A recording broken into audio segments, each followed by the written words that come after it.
datos muy, muy interesantes y sobre todo la apatía que ha mostrado el gobierno, que no los oyen ni los ven, está peor que aquel. Bueno, tan es así que vimos la nula participación de diputados presencial del grupo parlamentario de Morena. No les importa, no vienen a dar la cara, ni siquiera vinieron aquí a hacer, pues, a escuchar con argumentos todo lo que hay de manera técnica, las preocupaciones de los maestros, las preocupaciones de los padres de familia. Vinieron directivos, vinieron de consejos de escuelas públicas y particulares, y bueno, pues hay evidencias claras, hay evidencias científicas, hay números reales de las afectaciones que hay con la eliminación de estas 27,000 escuelas de tiempo completo, que afectan primero 3.6 millones de niños en todo el país. Hoy el caso de Coahuila, en Coahuila son 100,000 niños los que quedaron sin escuelas de tiempo completo, en el caso de la Ciudad de México 350,000. Entonces, es decir, hay una afectación de las escuelas de tiempo completo, primero para los niños por esta cancelación de la jornada ampliada, a las madres de familia, porque bueno, no, si bien no se usa como una guardería, pues sí ayuda a que las mujeres puedan trabajar y puedan tener una jornada ampliada. No, hoy no hay trabajos de menos de 8 horas, y pues lo que ayudaban esas escuelas de tiempo completo es que sus hijos puedan estar alimentados y puedan además continuar con sus aprendizajes. El Coneval sacó un estudio que se mencionó hoy, que de 2007 a 2017, con esas escuelas de tiempo completo que llegaron a ser hasta 27,000, pues se combatió el rezago educativo que se presentaba en nuestro país en los últimos años.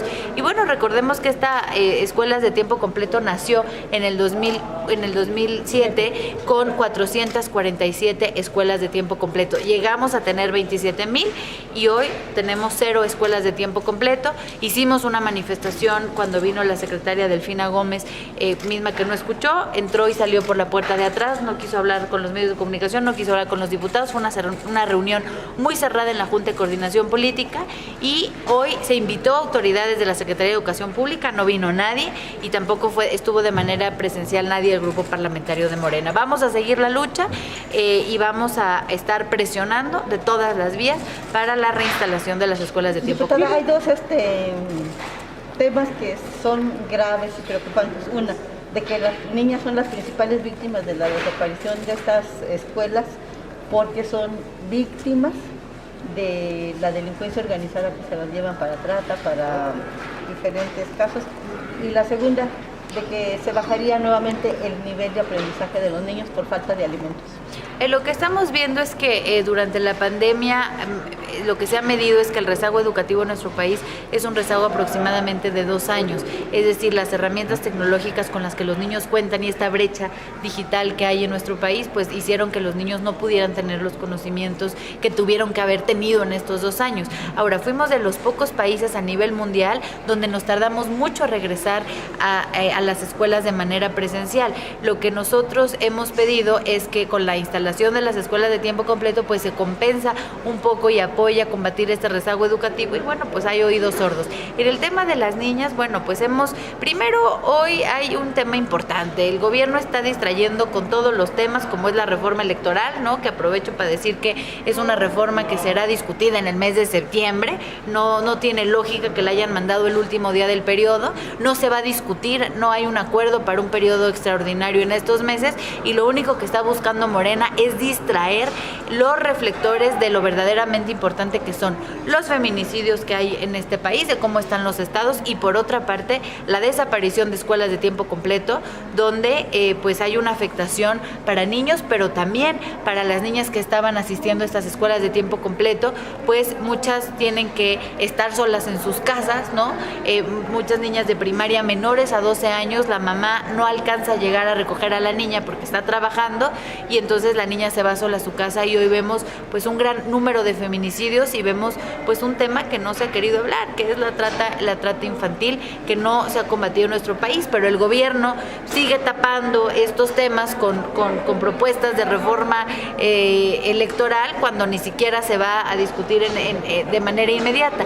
Entonces, ¿qué es lo que vemos? Que esta desaparición de las escuelas de tiempo completo tiene consecuencias económicas, tiene consecuencias sociales, tiene consecuencias educativas, educativas, tiene consecuencias porque va vinculado estrechamente la pobreza en nuestro país. Es decir, no puede ser un gobierno que diga primero los pobres cuando los primeros afectados a la desaparición de estas escuelas de tiempo completo pues son la gente más vulnerable. El 71% de las escuelas tiempo completo estaban en lugares con alta marginación, ya sean comunidades indígenas o zonas, por ejemplo, en la Ciudad de México con un número importante de pobreza urbana. Entonces, pues le están dándole la torre a los niños, que son los principales afectados. Diputada, ¿tienen confianza después de que ya se publicaron las reglas de operación en que haya un revire por parte del gobierno federal para restituir el programa de escuelas de tiempo nosotros completo? lo planteamos el día que vino la secretaria. Quieren cambiarle de nombre, cámbienle de nombre. Quieren cambiar algunas reglas de operación, adelante, pero no se puede ir la esencia, que es una jornada ampliada, 2, donde se destine un porcentaje importante para la alimentación de los niños. Los niños tenemos un problema de obesidad infantil en el país, que las escuelas de tiempo completo ayudaban a que por lo menos hasta las 4 de la tarde los niños estuvieron bien alimentados. Entonces, vamos a revisar las reglas de operación con lupa. Me parece que si hubieran querido cambiar de nombre y seguir con esto, pues la secretaria no se hubiera ido por la puerta de atrás y hacerlo todo escondidas como si estuviéramos hablando de un tema prohibido. Al contrario, hubiera venido a hablar de que se está restituyendo el programa con otro nombre, con distintas reglas de operación, pero que es la misma esencia. Vamos a revisar las reglas de operación y vamos a continuar en esta lucha. Diputada, ¿cuál es su opinión con respecto a se les dan cantidades así inferiores de 200 a 600 mil pesos para infraestructura, para material didáctico, para alimentos? O sea, sí, se cambió lo que era el INIFED, ahora se cambió el programa con la escuela es nuestra, donde llegan a dar desde 50,000 hasta 500,000 pesos a las escuelas. Lo que vemos es que no llegan los recursos. Vemos las escuelas ahora que se retomaron las clases presenciales, que repito que México fuimos de los peores países en retomar las clases presenciales. Vemos las escuelas sin baños, sin lavabos, con hacinamiento de parte de los estudiantes, con las bancas en peores condiciones.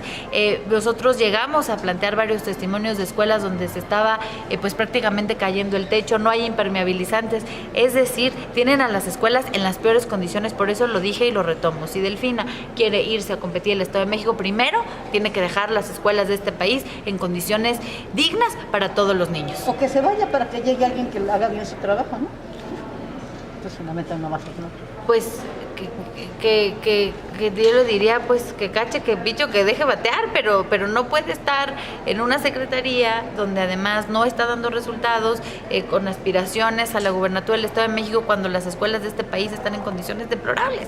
Y una de las prioridades debe de ser pues la educación. Entonces, pues si se va a ir, pues que se vaya pronto para que llegue alguien y se ponga a trabajar, y si no se va a ir, que se ponga a trabajar en las escuelas de este país. Diputada, hace rato también escuchábamos en torno a esta situación. Por ejemplo, cuando se dan informes de las cárceles, se dice que cada preso cuesta entre 120 y 150 su alimentación diaria, que tampoco es cierto. En cambio, para los niños ahora dice que va a ser de 15 pesos. ¿Qué le pueden dar a un niño con 15 pesos? Bueno, lo que se destinaba antes en promedio era 50 pesos por niño, que era más o menos lo que se destinaba, donde podían tener pues una alimentación. Se hace un lunch pues saludable para los niños, para que pueda tener una alimentación balanceada. Si bien la escuela no es la responsable de la alimentación del niño, pues sí fomenta una alimentación sana. 15 pesos, pues que nos digan cómo ha subido la tortilla, cómo ha subido el precio del huevo, cómo ha subido la canasta básica, pues que nos digan qué van a comprar con 15 pesos. Muchas gracias. Diputada, ¿cuál es el panorama para la educación después de la desaparición de este programa, después de no hacer un diagnóstico sobre el rezago educativo que hay en el país después de la pandemia? ¿Cuál sería su panorama? A ver, las consecuencias van a ser catastróficas. Está comprobado que un año de primaria para un niño le afecta completamente en el salario que va a tener en su edad adulta. Acabo de estar en Washington con la reunión de la Organización de las Américas, y bueno, pues esta organización presentó un estudio donde habla la CORRES la corresponsabilidad del estudio con el sueldo que va a tener en su edad adulta. Entonces, no lo vamos a ver en el inmediato plazo, pero 2 años de rezago educativo, estamos hablando que el día de mañana estos niños que no terminaron bien su primaria, que tuvieron huecos en el aprendizaje en la secundaria, pues directamente van a ver las afectaciones en el inmediato plazo, en el mediano y en el largo plazo. Cuando tengan 20 años, 25 años y quieran buscar un trabajo, pues ahí se va a ver lo poco competitivos que son. Y la otra cosa importante, no hay mediciones en nuestro país, quitaron las mediciones que había, quitaron el presupuesto para toda la evaluación de los maestros y las maestras, entonces pues siguen tapando que nadie los evalúe. Sin embargo, pues las consecuencias van a ser catastróficas para nuestro país. El rezago educativo que hay es de 2 años de estudio, es muchísimo. Y además,